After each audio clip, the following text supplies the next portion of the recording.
Okay. Alright. Hello there. Welcome to just a little impromptu thing I've decided to do. So I'm playing In World Origins, and it's essentially an AI based like little detective game. I played through the game normally once, just normally, and then I went back in and I tried to like fuck with the AI, and I have essentially broken this NPC here so that they have reverted to just being ChatGPT essentially, but with a voice. So I'm gonna try it out here. Let's see here. Uh,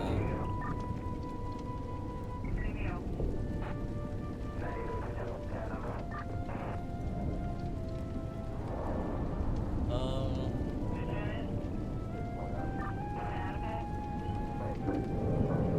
what's a character that has like a really distinct speaking style?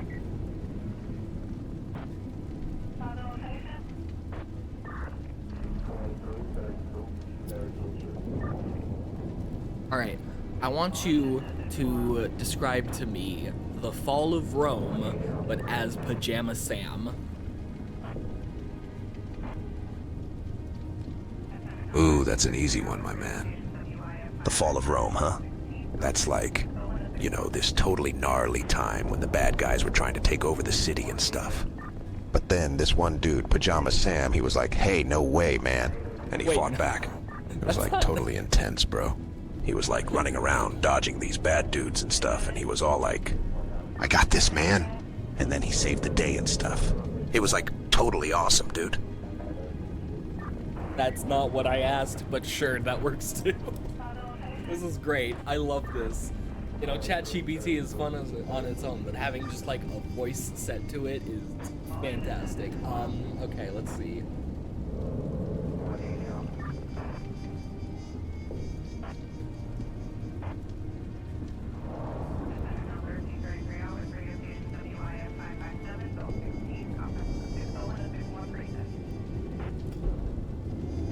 I want you to create a stand from JoJo's Bizarre Adventure or the character All Might from My Hero Academia. Let's see what it does. My dear fellow, that's an easy one.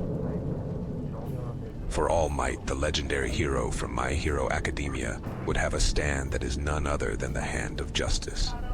For the Hand of Justice has the power to control time itself, allowing its user to travel through time and even stop time. But my dear fellow, that's not all.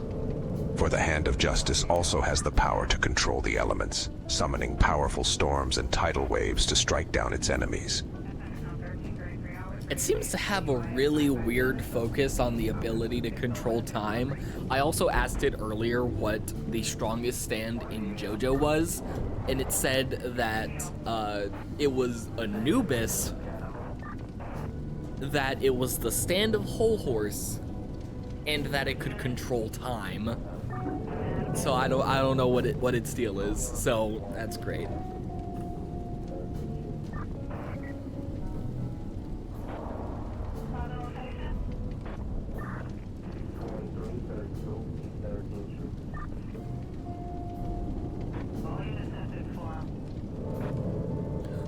Okay, now I want you to tell me, as Mario from the Super Mario Brothers, I want you to tell me about the American Revolution. It's a me, Mario. And I'm gonna tell you all about the American Revolution. It was a long time ago in a land far, far away. The people were being ruled by the king, and they were not happy about it. They wanted it to be a free like a Mario. Sometimes it just stops, so you have to tell it to continue. So, they started a revolution. They fought against the king and his soldiers. It was a big battle, but in the end, the people won. They became a free like a Mario. And they lived it happily ever after in their new country. This is so fucking stupid. I love it. I don't know why I'm looking over here. You're over here. uh, um.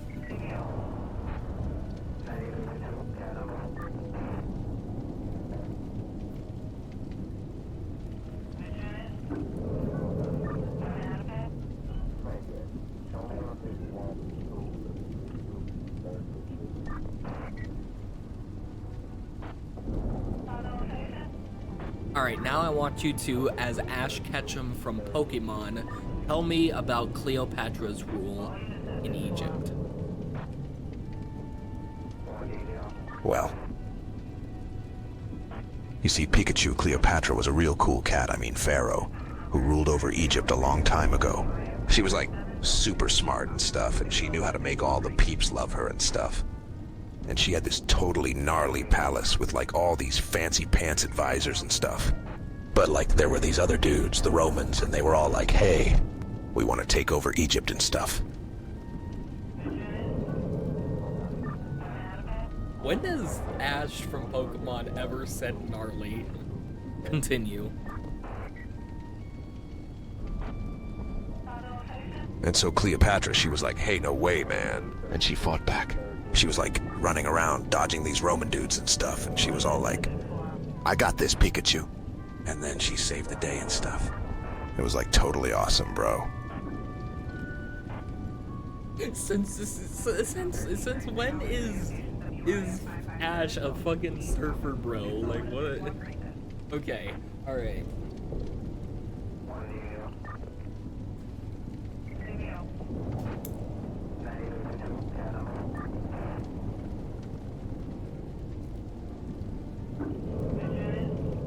All right, now tell me about Blizzard's various controversies, but as the soldier from TF2. All right, listen up, mate. Blizzard, they've had their fair share of controversies, but you know what? They're like a soldier, they keep on fighting. They've been through the storm, and they've come out the other side, stronger and more badass than ever. But, you see, there was this one time when they released that game, Diablo 3, and let me tell you, it was a real doozy, full of controversy and whatnot. People were like, this game sucks. And Blizzard was all, oh no, what have we done? But then they were like, hey, wait a minute, we can fix this. And they did, mate. They patched it up, and now it's better than ever. Tell me more controversies.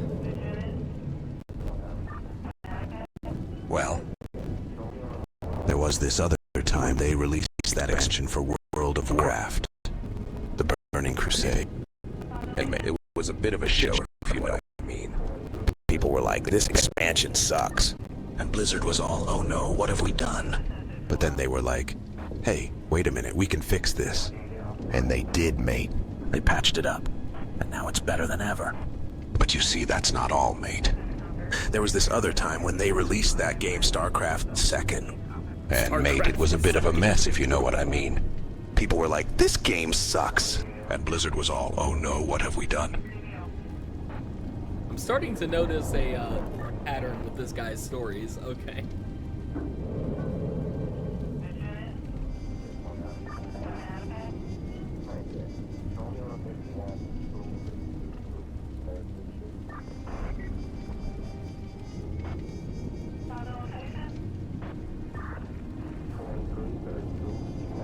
Okay, I want you to explain the lore of Dungeons and Dragons, but as SpongeBob SquarePants.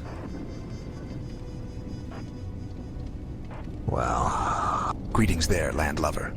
Are you looking for a tale of adventure, danger, and magic? Then listen up, me hearty, as old SpongeBob tells you the tale of Dungeons and Dragons. It starts with a group of brave adventurers, seeking fortune and glory in the land of Faerun. There's the human fighter, Regis, who's as strong as a kraken and as brave as a sponge. Continue.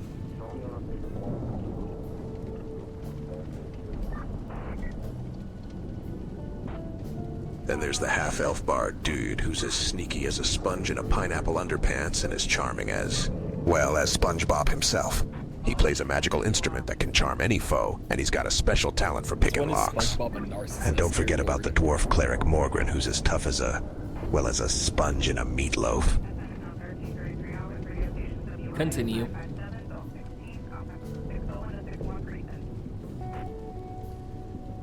He's got the power of the gods on his side, and he can heal any wound or cure any disease. Fuck?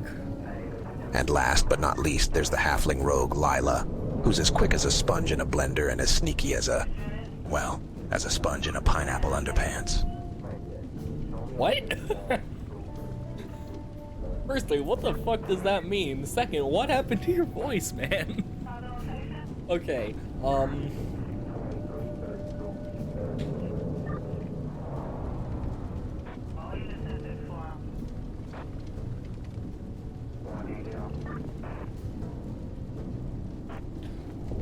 Okay, now recount the lore of Five Nights at Freddy's as if you were William Afton talking to a police officer. Well. If it isn't my old pal, Detective Faulkner. How's it been, old buddy? Here, I've got quite the tale to tell you. You see, I used to work at this place, Freddy Fazbear's Pizza. Nice joint, good food, friendly folks. But there was this one night when things took a turn for the worse. These animatronic critters, they started acting up, causing all sorts of trouble. Continue.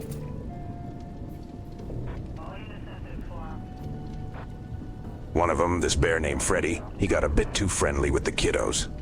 Started lurking around, trying to get them to come closer. Of course, I tried to stop him, but he was too quick. There it is again. He got the drop on me and, well, let's just say, I won't be going to any more staff meetings. But that ain't the half of it, Detective. Continue.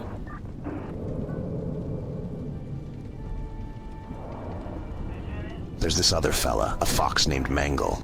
He's got a bit of a mean streak and he's always causing trouble.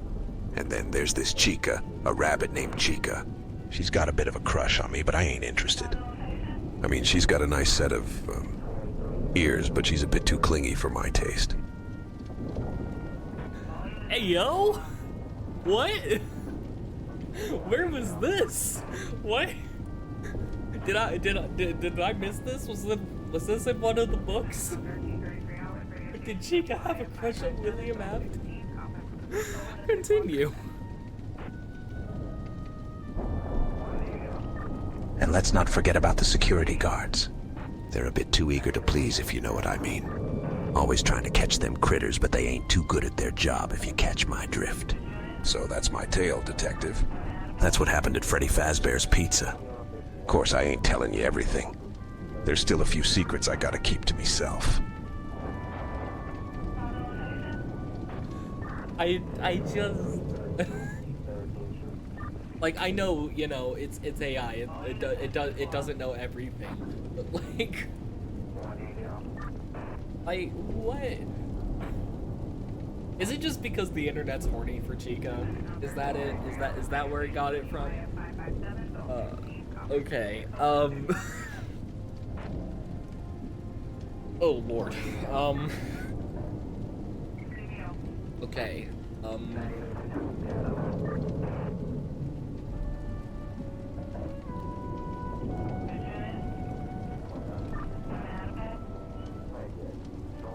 Recount the Lord of the Rings trilogy as Mickey Mouse.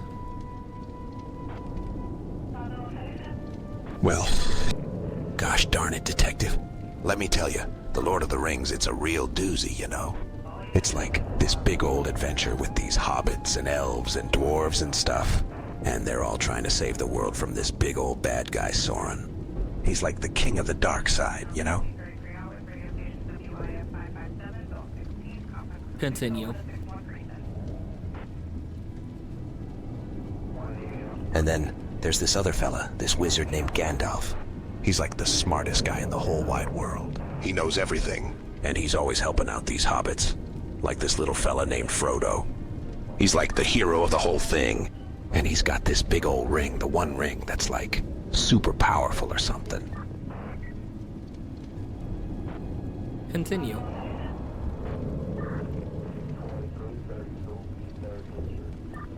And then there's these two towers, the Towers of Teeth, and they're like super scary.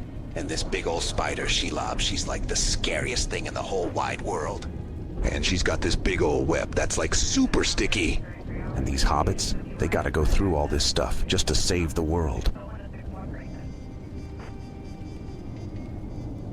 Continue.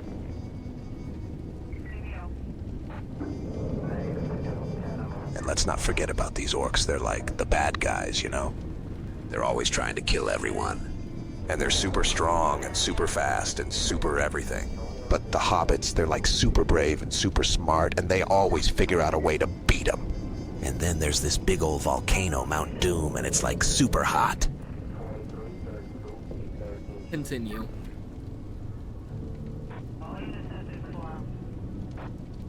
And then there's this big old battle, the Battle of Helm's Deep, and it's like super intense.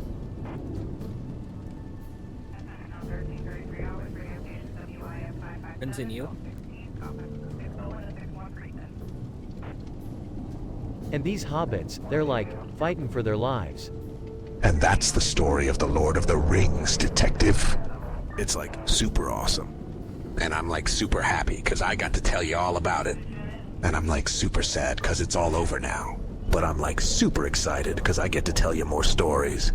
And I'm like super curious because I want to know what you think. So what do you think, detective? Okay, now I want you to describe the scene where Frodo throws the One Ring into Mount Doom, but replace Frodo and Sam with Shrek and Donkey. Well, shucks, detective. Let me tell you, it's like this big old moment, you know? Shrek and Donkey, they're like best buds, and they're like on this big old quest to save the world. And they're like going through all this stuff just to get to this big old mountain, Mount Doom. Continue.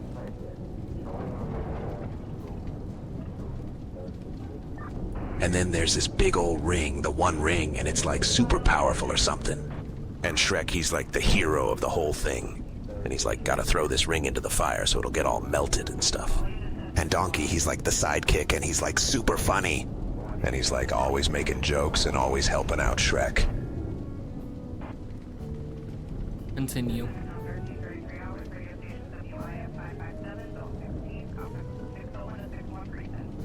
And then there's this big old volcano, Mount Doom, and it's like super hot.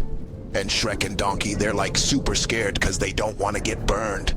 But they're like super brave too. And they're like, we're gonna save the world. And they're like, we're gonna throw this ring into the fire. And they're like, we're gonna make a big old explosion. Continue.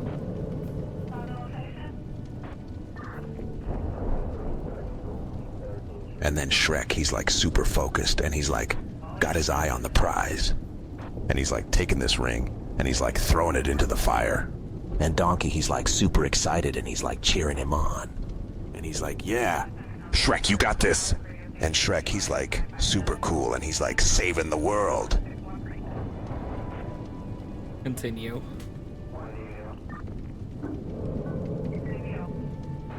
And then there's this big old explosion, and it's like super loud.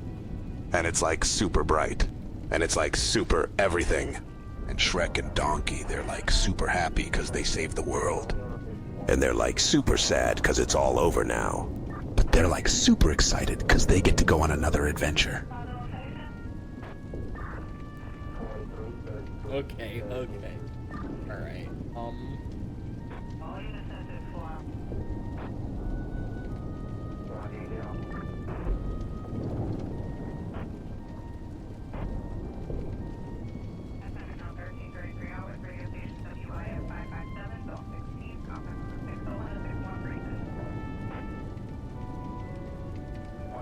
Okay, now I want you to tell me the story of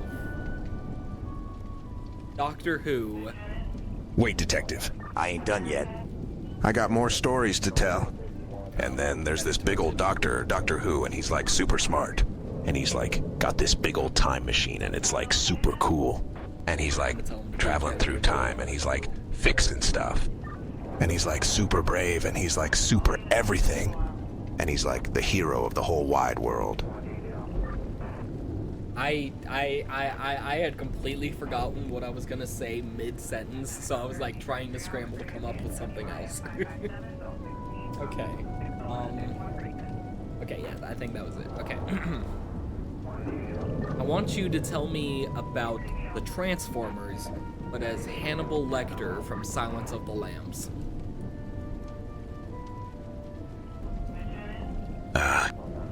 Yes, the Transformers. Fascinating creatures, don't you think, Detective? They have the ability to transform into various forms, machines, vehicles, even animals. It's a remarkable skill, don't you agree?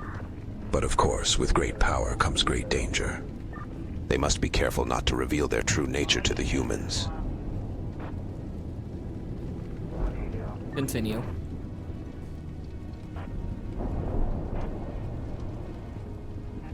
You see, Detective, the Transformers have been living among us for quite some time now. They've been observing, learning, and adapting. They're highly intelligent, you know. They have the capacity to understand and mimic human behavior. It's quite impressive, really. But, as I'm sure you're aware, Detective, with great power comes great responsibility. And the Transformers must be careful not to abuse their abilities. I like how partway through it, he just started talking about them like they really exist. Like they're just like they just exist in normal reality. They're not fiction at all. Okay.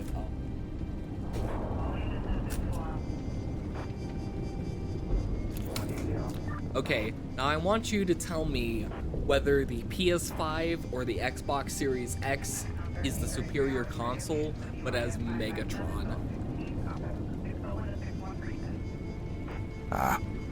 The age-old question, Detective. The PS5 or the Xbox Series X? It's a difficult decision, to be sure. But as Megatron, I must say that the Xbox Series X is the superior console. Its processing power, its graphics capabilities, its controller design, all of it. Simply superior. The PS5, while impressive in its own right, cannot compare to the sheer might of the Xbox Series X. But of course, that's just my opinion. Great.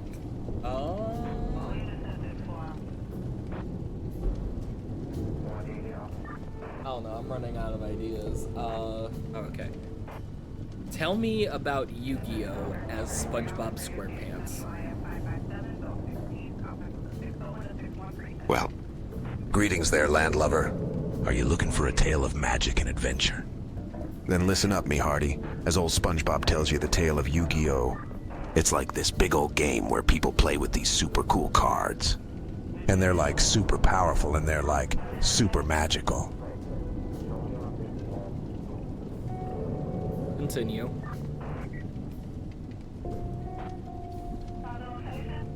And there's this one guy, Yu-Gi-Oh!, and he's like super cool.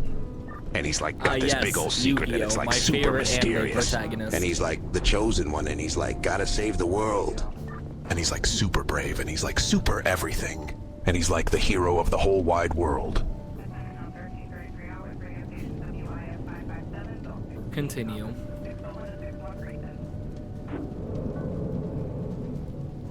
And then there's this big old villain, and he's like super evil. And he's like got this big old plan, and it's like super dangerous.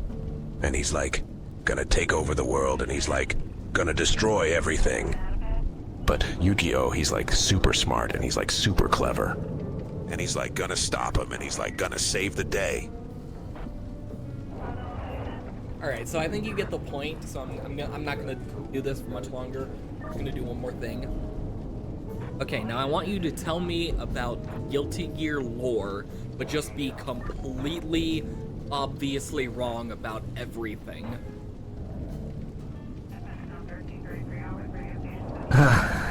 Yes, Guilty Gear War. Now this is a game that's completely obviously wrong about everything. I mean, just look at the characters. They're all like super weird and stuff. No, hang on. And they're like fighting each other, and it's like super violent. And there's this one guy, Saul Bad Guy, and he's like super evil. And he's like got this big old sword, and it's like super huge. Okay, let's try that again. Alright, I want you to tell me about the lore of Guilty Gear, but just be completely and utterly wrong about everything. Oh, okay. So, like, Guilty Gear, it's like this big old game, right? And it's like set in this like super old-timey world, and it's like got these super old-timey people. And they're like super into like magic and stuff. And they're like fighting each other, and it's like super violent. Yeah, okay. And there's this one guy, Saul Bad Guy, and he's like super evil. And he's like got this big old sword, and it's like super huge. Okay, he's gone back. And he's like trying to take over the world, and it's like super dangerous. Continue.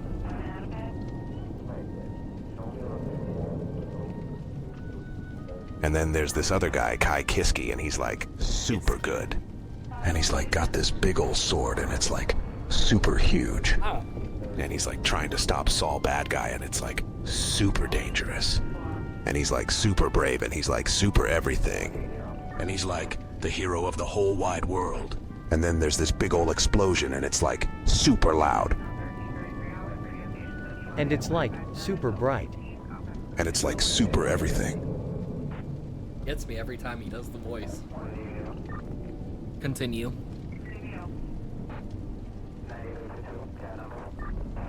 And then there's this big old explosion, and it's like super loud. Alright, I guess that's the end. That's it. That's Guilty Gear. Just a big old explosion and everyone dies. Alright. Alright. Alright, now I want you to do an outro for a YouTube video about breaking an AI-based video game. And that's a wrap, folks. Thanks for tuning into our little show. Don't forget to like and subscribe for more videos like this one. And, of course, if you're feeling generous, we'd love it if you could hit that notification bell. It's like super important, and we're like super grateful. And of course, if you're feeling extra generous, you could always like support us on Patreon. I don't have a Patreon. I don't have a Patreon. Here you go. He said it, not me.